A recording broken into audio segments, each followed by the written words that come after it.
Selamat petang saudara, Anda menyaksikan Kaltara Bicara bersama saya Angki Crescentia.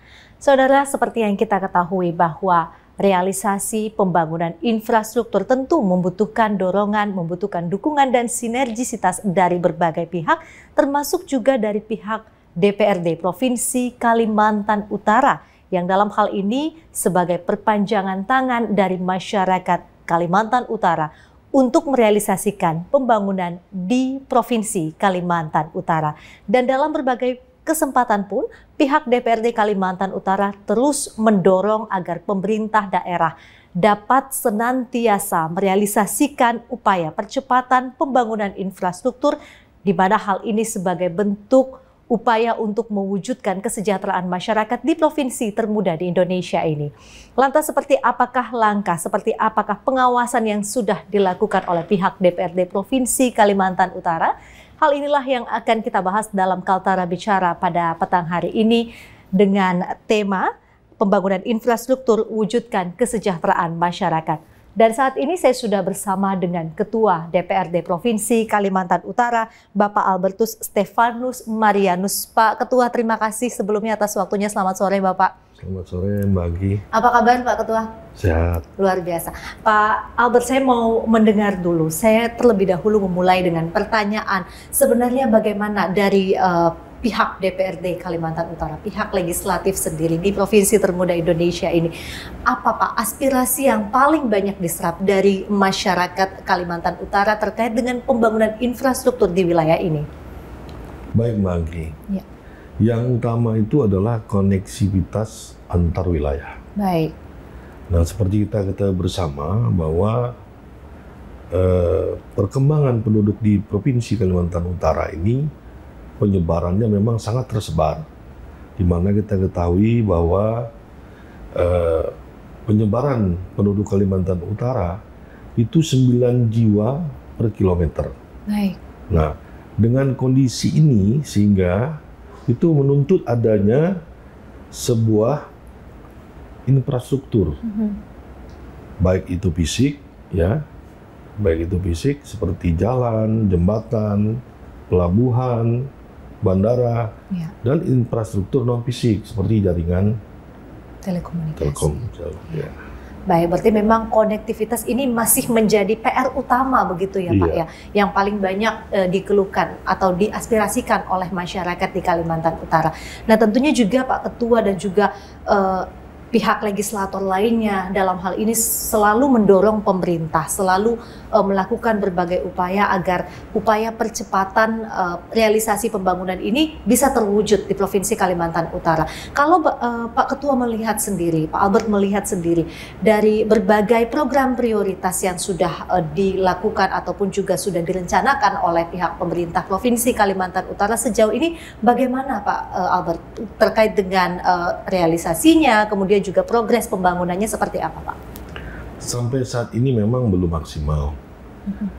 Perlu adanya sebuah pengkajian prioritas terhadap para pelaku, ya, kepentingan untuk kemudian sesuai dengan kewenangannya masing-masing itu melakukan hal-hal yang terkait dengan tugas dan fungsi pokoknya. Nah, ini memang sangat tergantung dari situasi dan kondisi daerah masing-masing wilayah. Karena ada karakteristik tentu, apa wilayah perbatasan maupun wilayah perkotaan. Baik, memang berarti untuk program prioritas ini sangat bergantung dari karakteristik masing-masing wilayah di Provinsi Kalimantan Utara ini. Nah, itu tadi mengenai pengawasan yang sudah dilakukan oleh pihak DPRD. Tapi kemudian ketika pihak DPRD Kalimantan Utara sendiri juga melakukan kajian, melakukan evaluasi, hal apa saja Pak yang saat ini menjadi sorotan utama terkait dengan pembangunan infrastruktur di Provinsi Kalimantan Utara? Yang pertama itu adalah bagaimana upaya kami itu dengan menghimbau kepada pemerintah bersama dengan pemerintah Provinsi Kalimantan Utara meningkatkan pendapatan asli daerah. Yang kedua, kemudian meningkatkan upaya agar peran swasta di dalam meningkatkan investasi dalam rangka untuk peningkatan dan kemudian pengelolaan dari sumber daya yang ada di wilayah Provinsi Kalimantan Utara ini, sehingga ada interaksi, ada kerjasama yang kita bisa harapkan menjadi sebuah kekuatan bersama di antara pihak swasta, pemerintah, dan rakyat. Baik, ini sorotan utama. Kemudian bagaimana meningkatkan pendapatan asli daerah dan juga bagaimana bergandengan tangan, melibatkan pihak ketiga dalam hal ini pihak swasta untuk kemudian bisa mendorong ataupun juga merealisasikan program pembangunan di Provinsi Kalimantan Utara begitu ya Pak.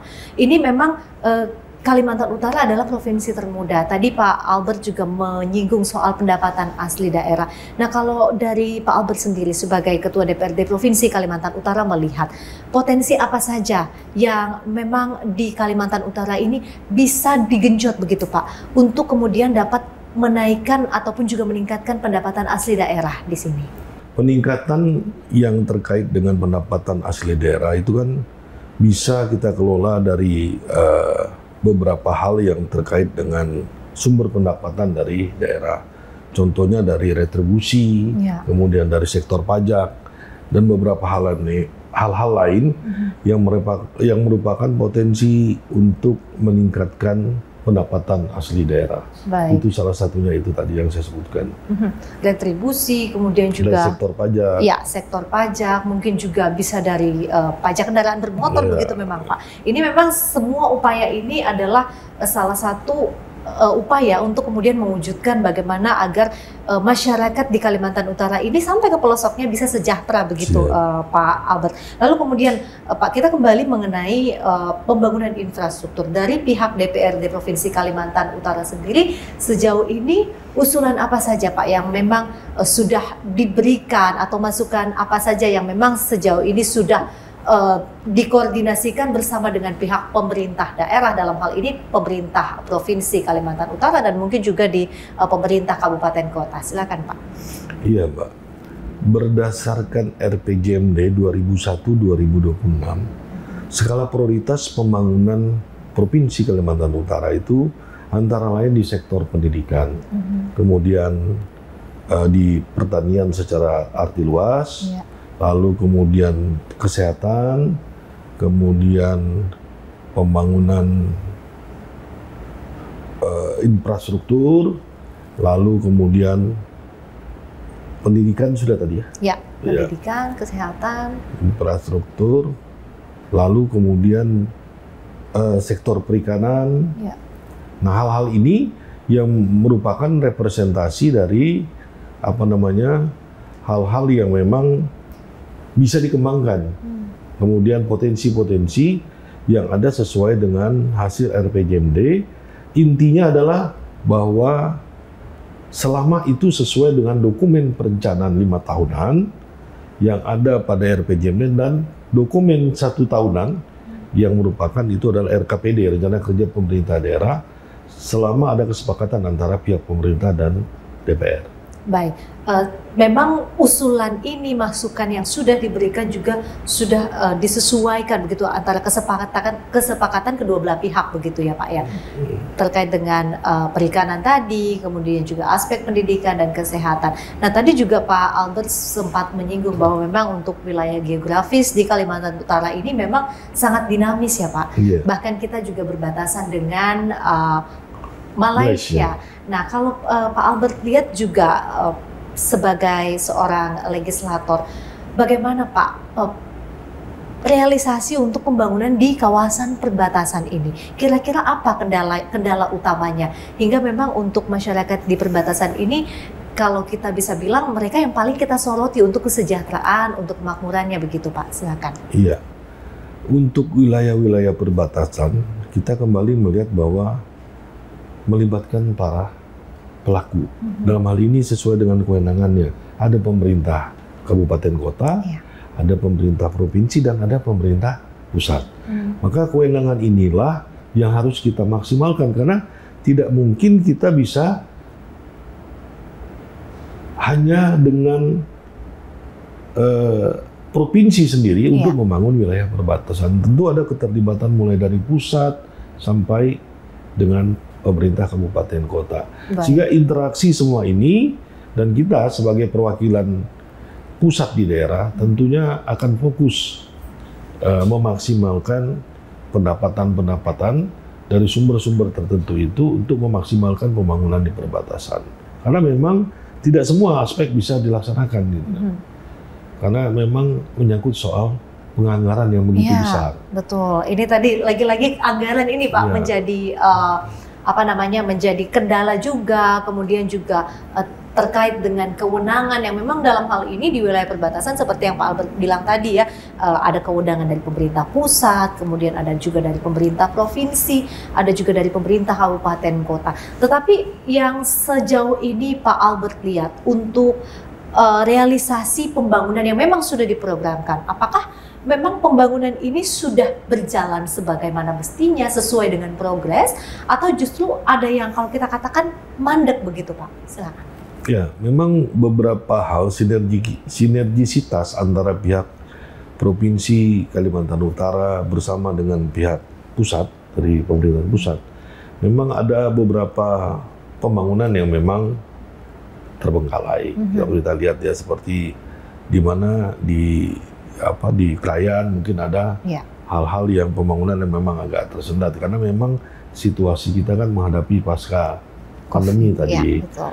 Nah ini hal-hal yang memang kita anggap apakah itu bisa dikatakan post mayor, tetapi yang jelas ini sangat mempengaruhi dari sisi perkembangan untuk pembangunan. Nah hal-hal inilah kemudian dicoba diinventarisir. Jadi itu para pelaku kemudian ada perlu pemetaan baru untuk kemudian mengevaluasi kembali, lalu kemudian dengan stakeholder yang berkompeten kita sama-sama kemudian mencari solusi dengan memang menganggarkan sesuai dengan kewenangan kita tadi itu lagi Mbak. Mencoba melobi lagi kembali ke pusat, lalu kemudian merefresh lagi program-program yang belum jalan. Baik, memang terkendala juga Pak ya sempat akibat pandemi COVID-19, tetapi kemudian sebagai wakil pusat di daerah tentunya DPRD Kalimantan Utara tetap bersinergi bagaimana caranya agar memang program ini terus berjalan sesuai dengan progresnya, sesuai dengan perencanaan yang sudah dibuat sedemikian rupa. Baik, Pak Albert, kita akan melanjutkan kembali, namun pemirsa terlebih dahulu saya akan mengajak Anda untuk menyaksikan jeda pariwara berikut ini.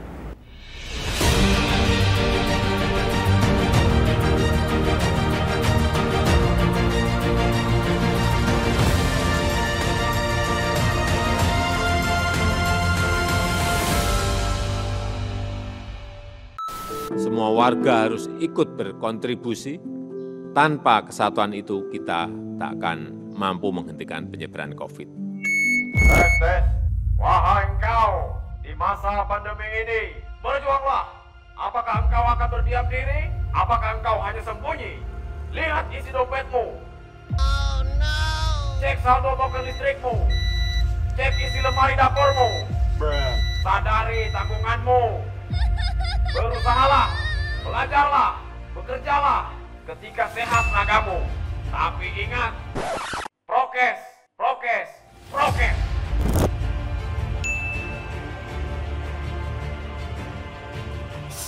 Semangatlah, jangan menyerah, tetaplah teguh. Bangkitlah di tengah pandemi ini, bangkitlah.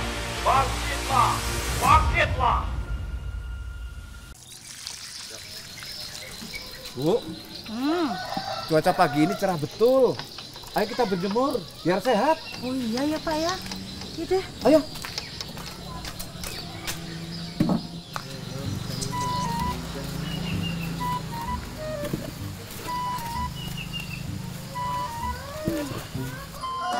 Jangan lama-lama berjemurnya. Nanti kering seperti ikan asin yang sejemur ini. Ya berjemurnya jangan seharian dong. Nanti kering kayak ikan asinmu. Matahari pagi sangat baik untuk kesehatan tubuh kita. Terlebih masa pandemi ini. Memang kalian kebal sama COVID-19. Ya udah yuk, kita ikut berjemur juga.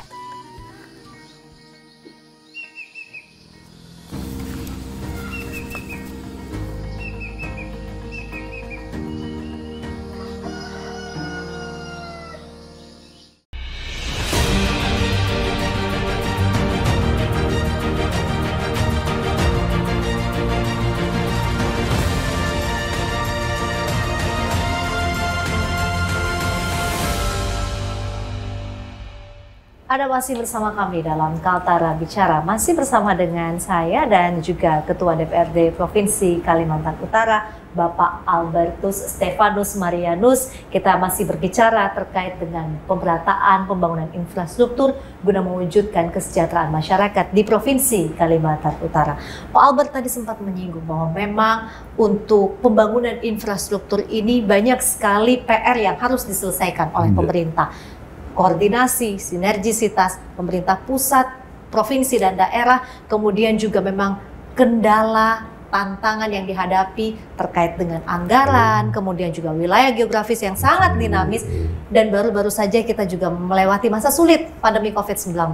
Pak Albert, tadi juga sempat menjelaskan bahwa memang pandemi COVID-19 ini mengganggu sekali terkait dengan realisasi pembangunan infrastruktur.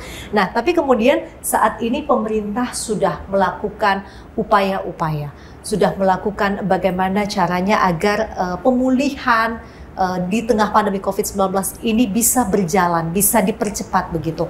Baik itu pemulihan ekonomi maupun dari sektor-sektor lainnya. Sejauh ini Pak Albert melihat upaya dari pemerintah untuk kemudian mengembalikan ataupun juga melakukan pemulihan terkait dengan pasca pandemi COVID-19 seperti apa sejauh ini, Pak? Iya, kita melihat bahwa perkembangan dari sisi usaha pemerintah Provinsi Kalimantan Utara itu cukup signifikan. Ya. Artinya dengan sinergisitas yang ada di OPD, baik melalui pemerintah, kemudian pihak swasta dan Forkompimda yang terkait, mulai dari Bapak Kapolda, kemudian Bapak Danrem, pihak kejaksaan, kemudian pengadilan, ini bersinergi bersama-sama, Mbak, untuk kemudian terutama di bidang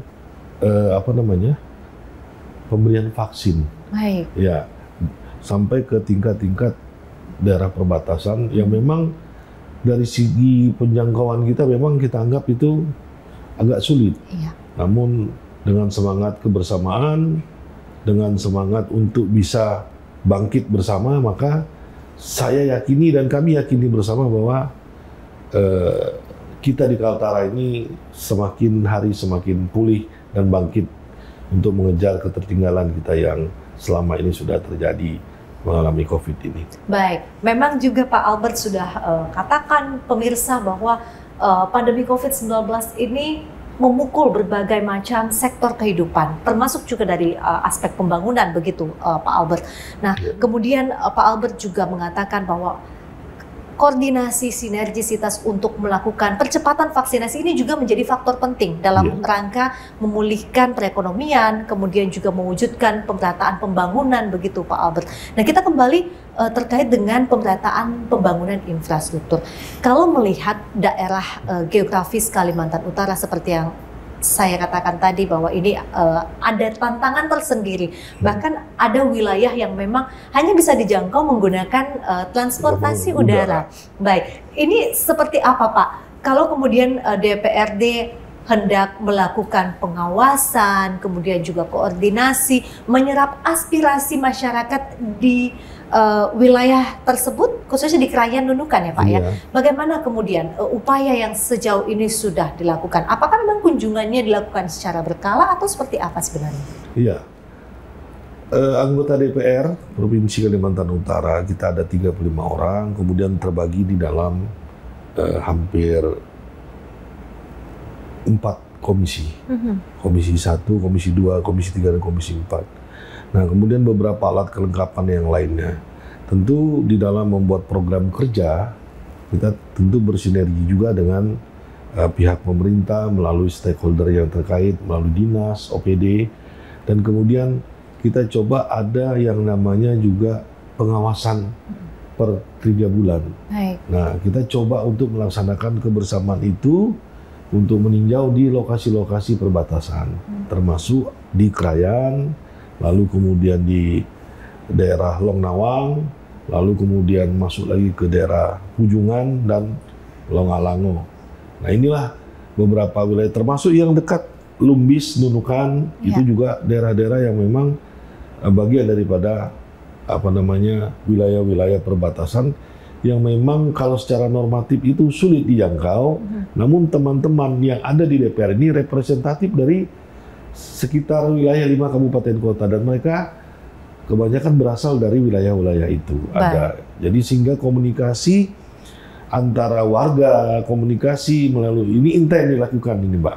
Sehingga ada informasi-informasi yang kita dapatkan, lalu kemudian ini kita coba tampung, lalu kemudian kita adakan koordinasi melalui peninjauan ke lapangan. Baik, setelah menyerap aspirasi, menerima informasi dari masyarakat, kemudian ditindaklanjuti oleh anggota DPRD sesuai dengan komisi masing-masing, begitu Pak Albert. Nah, kemudian apa yang ingin Pak Albert sampaikan kepada masyarakat di Provinsi Kalimantan Utara, khususnya kepada masyarakat yang saat ini mungkin merasa berkecil hati, berada di lokasi 3T, kemudian mereka mungkin juga merasa bahwa apakah saya masih bagian di Indonesia, sehingga kesulitan untuk tersentuh pembangunan, tersentuh dari program-program prioritas pemerintah. Apa yang ingin Bapak sampaikan kepada saudara-saudari kita di wilayah perbatasan RI Malaysia, Pak?